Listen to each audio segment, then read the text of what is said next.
Salam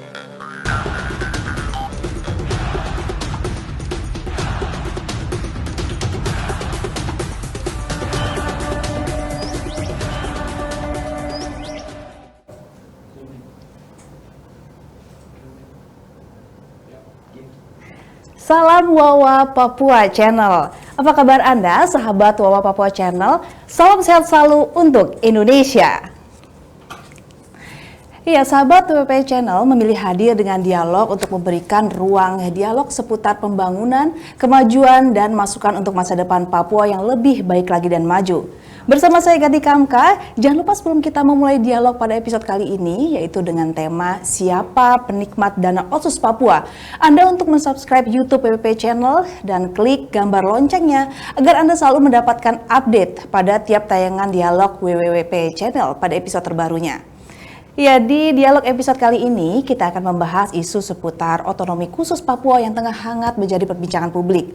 Nah, berbicara mengenai Otsus Papua tentu banyak sekali yang menjadi pertanyaan publik. Salah satunya yaitu mengenai dana Otsus yang mengalir dari pemerintah pusat sebesar 185 triliun rupiah. Itu merupakan angka yang cukup besar untuk pembangunan dari Papua. Nah, kemana saja dana Otsus itu mengalir dan mengapa kondisi ekonomi Papua juga sulit beranjak naik? Nah, untuk membahasnya, kami telah bersama kami yaitu dua narasumber pada episode kali ini dengan tema Siapa Penikmat Dana Otsus. Sudah bersama saya hadir narasumber yang pertama yaitu Bapak Michael Menovandu. Apa kabar Bapak? Selamat bertemu. Selamat bertemu. Bu Gati. Iya, salam Wawa Channel, Bapak. Salam pertemuan di Wawa Channel ini. Iya, Bapak Michael Menovandu ini adalah wali kota untuk Jayapura pada periode 1989 hingga 93 ya Pak ya. Dan juga pada era Presiden SBY, Bapak Michael Menovandu ini menjabat sebagai duta besar di Kolombia. Dan saat ini Bapak Michael Menovandu bertugas sebagai senior advisor pemerintah pusat untuk Papua.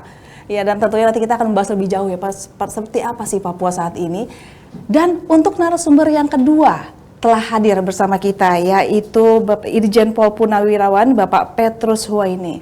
Apa kabar Bapak? Baik-baik. Baik ya Pak ya? Ya. Semangat selalu ya Pak ya? Semangat selalu. Iya. Bapak Petrus Huwaini ini adalah mantan Wakapolda untuk Papua Barat pada periode 2016. Nah, di tengah kesibukan Bapak ini, dengar-dengar Bapak juga menulis buku tentang korupsi ya Pak ya? Ya, 6 buku. 6 buku tentang korupsi. Pas ini Pak, kita akan membahas mengenai kasus-kasus korupsi di Papua ya Pak ya. Iya, untuk memulai kita ini pada dialog kali ini, saya akan ke Bapak Michael Menovandu dulu Pak. Ya, ini Bapak ini sebagai tokoh salah satu pencetus Otsus yang pertama pada tahun 2001 ya Pak ya. Sebagai salah satu tokoh pencetusnya. Nah, Bapak ini melihat 20 tahun sudah berjalan Otsus ini, seperti apa sih Pak Papua? Ya, terima kasih Bu Gati untuk pertanyaannya. Mungkin sebelum saya menjawab kemajuan dan perubahan pembangunan secara luar biasa di Papua, saya mencoba mengambil sedikit ke belakang, latar belakang mengapa adanya Undang-Undang Otonomi Khusus Papua. Baik, Bapak. Setelah integrasi tahun 63 sampai dengan tahun 97, perkembangan Papua itu memang agak sedikit sulit karena situasinya selalu berubah-ubah, sehingga perhatian pemerintah juga kesadaran masyarakat belum bisa berjalan secara baik dan teratur, sehingga perkembangan di Papua terutama manusianya itu perlu mendapat perhatian yang sungguh-sungguh. Khusus ya Pak. Tapi kemudian terjadi benturan-benturan yang menyebabkan berbagai macam tuntutan, berbagai macam kehendak dari rakyat yang mau ingin berubah dan ingin cepat. Lalu benturan-benturan melahirkan beberapa pertemuan. Pertemuan yang pertama itu pada tanggal 26 Februari tahun 2000, di mana ada 100 orang diundang ke istana untuk mengadakan dialog dengan Presiden B.J. Habibie. Dalam dialog itu ada hal-hal yang menimbulkan perlu dipikirkan kembali, sehingga kemudian Pak Presiden YB Habibie Ya. diganti oleh Presiden Gus Dur. Ya.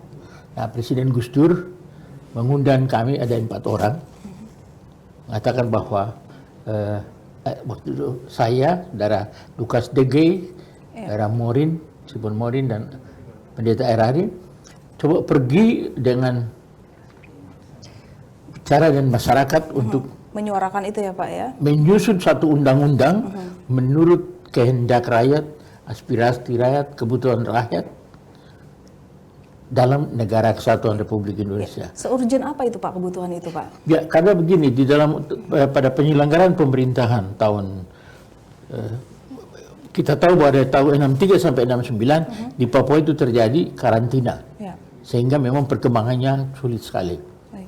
Tapi setelah PPR atau 69, mana rakyat memilih untuk menjadi bagian integral dari Indonesia, Presiden Soeharto mengeluarkan undang-undang otonomi daerah yang namanya Undang-Undang Nomor 12 tahun 69. Kemudian ada Undang-Undang Nomor 5 tahun 74, Nomor 5 tahun 74. Berdasarkan undang-undang itu seluruh penyelenggaraan pemerintahan itu berjalan sampai dengan tahun 1999, 98. Nah, waktu itu terjadi dinamika yang selalu Berat ya, menyebabkan Pak, ya? ini. Sehingga banyak tuntutan rakyat, lalu pemerintah mengambil kebijakan untuk membuat undang-undang khusus untuk Papua yang kita kenal dengan Undang-Undang Nomor 21 tahun 2001 tahun. Lahirnya tahun 2001 itu ya Pak? Ya, itulah Undang-Undang Otonomi Khusus. Iya.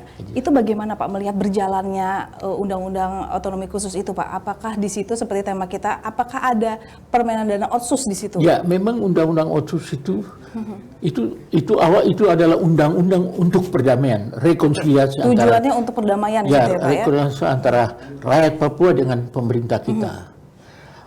Untuk membangun kemajuan dan kesejahteraan orang Papua di dalam negara kesatuan Republik Indonesia. Untuk orang Papua ikut berperan di dalam pembangunan, di mana membangun Papua di Indonesia dan membangun Indonesia di Papua. Baik. Di situ undang-undang ini berperan. Maka di dalam undang itu ada 4 hal yang sangat penting. Apa itu 4 hal itu Pak? 4 hal itu bahwa di dalam undang-undang itu ditekankan tentang afirmasi. Seluruh kebijakan, seluruh program, seluruh rencana pembangunan harus berpihak kepada orang rakyat. Papua, pada rakyat Papua. Oke. Nah, Bapak saat ini sebagai penegak hukum pada saat itu Pak di Papua, nah bagaimana kondisi hukum di sana pada saat berjalannya otsus tersebut Pak? Baik, terima kasih waktu yang diberikan kepada kami bahwa setelah diberlakunya otonomi khusus itu kan sebelumnya kan hukum nasional itu kan sudah berlaku, tetapi masa peralihan antara sebelum otsus sama setelah otsus. Setelah otsus ini minimal program-program yang disusun atau digunakan di tingkat kepolisian itu menyesuaikan dengan program-program otonomi khusus. Antara lain 5 tahun terakhir atau 10 tahun terakhir ada program penerimaan Bintara dan Tamtama Polri khas Papua. Jadi itu orang Papua semua. Prioritas ya? Ya, itu dalam rangka pelayanan masyarakat. Baik. Itu secara garis besar. Baik. Nah, seperti itu berjalannya otsus ini bagaimana Pak pengawasannya selama 20 tahun ini sudah berjalan? Ya, sebenarnya inti otsus, undang-undang otsus itu adalah ada 4 hal yang tadi, ada afirmasi berpihak, karena orang Papua kan sangat terkebelakang, jadi harus berpihak. Kedua, harus dilindungi, proteksi. Jadi mereka dilindungi karena jangan mereka dianggap musuh atau lawan atau bukan warga negara Indonesia. Dirangkul ya mereka Pak harus, di situ ya. Mereka makanya harus diproteksi. Kedua, partisipasi dalam memaksa orang Papua harus ikut berperan dalam semua bidang, apakah bidang politik, ekonomi, sosial, budaya dan sebagainya, dan keamanan. Dan yang terakhir adalah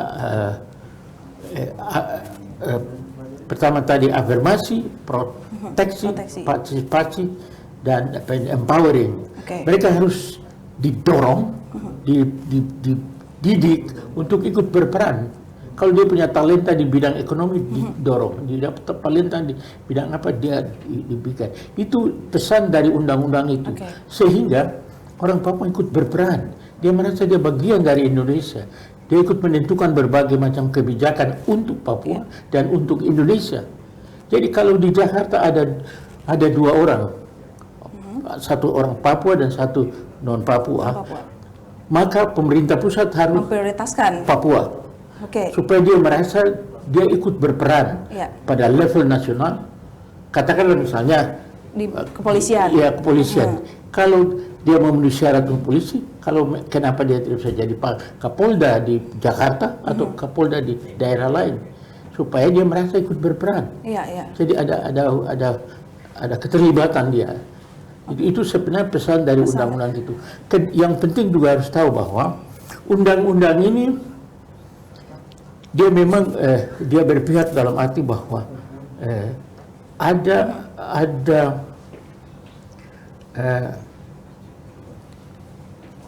Papuanisasi birokrasi. Sebab dengan undang-undang ini seluruh Papua, dulu Papua yang cuma terdiri dari satu provinsi, 9 kabupaten, 117 kecamatan dan 892 kampung, itu dia robah dia menjadi hampir nyaris 3 provinsi, tapi sekarang 2 provinsi. Iya, 2 provinsi, betul. 9 kabupaten berubah menjadi 42 kabupaten. Menjadi meluas ya Pak ya di situ ya. Nah Pak, tadi Bapak bilang adalah perlu adanya dorongan.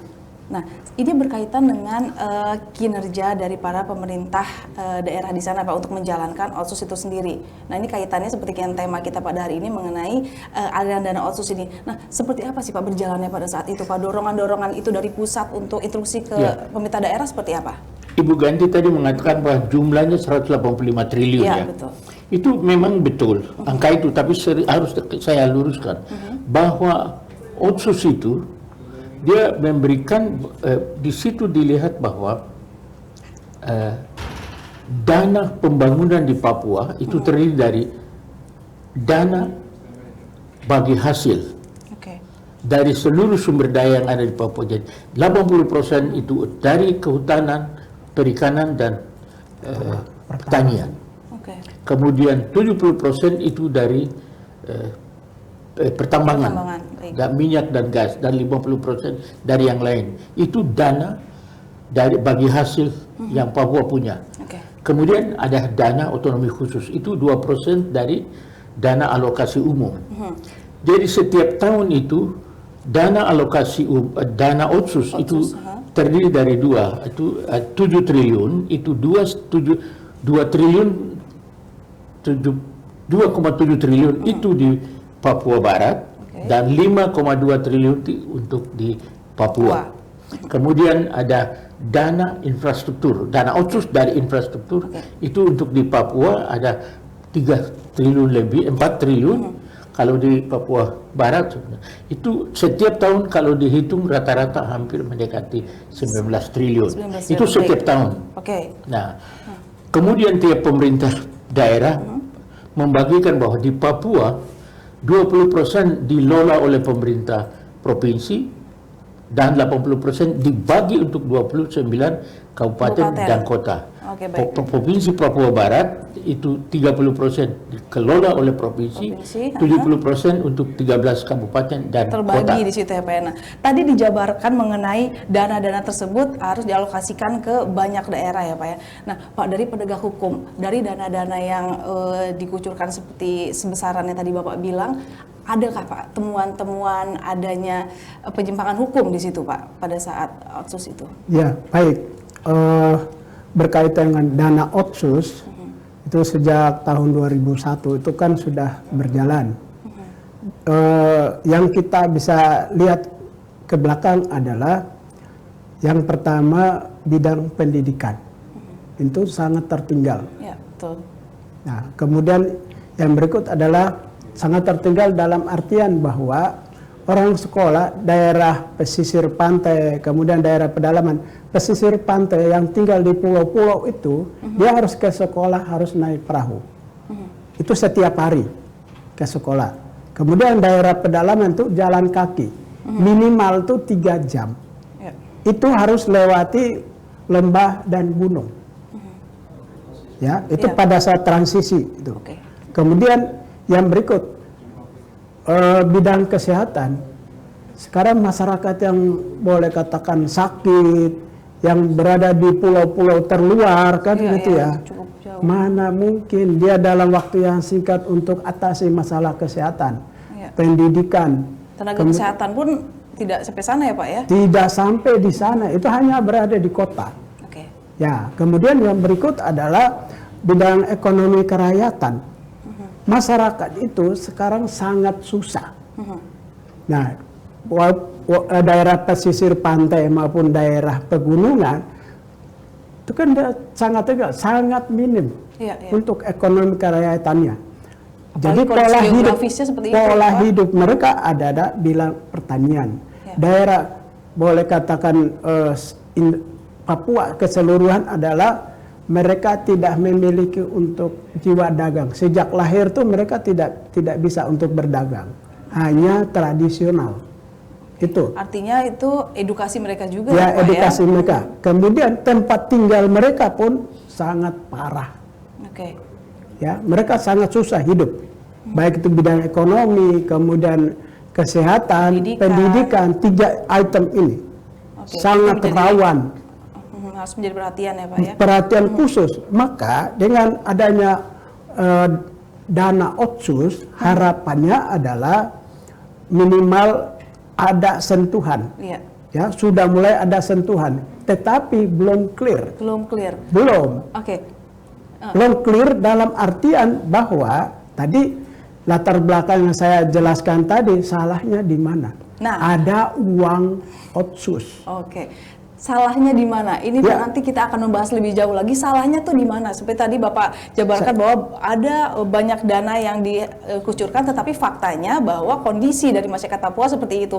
Nah, kemana dana itu? Nanti kita akan sambung lagi di dialog di segmen berikutnya. Nah, mengapa ada tindakan yang tidak ada tindakan masif di situ ya, sehingga Nanti saya berlarut-larut? jelaskan. Baik, akan Ya. dijelaskan di segmen berikutnya. Saya akan jelaskan. Baik, tetap bersama kami Ya. di WWP Channel.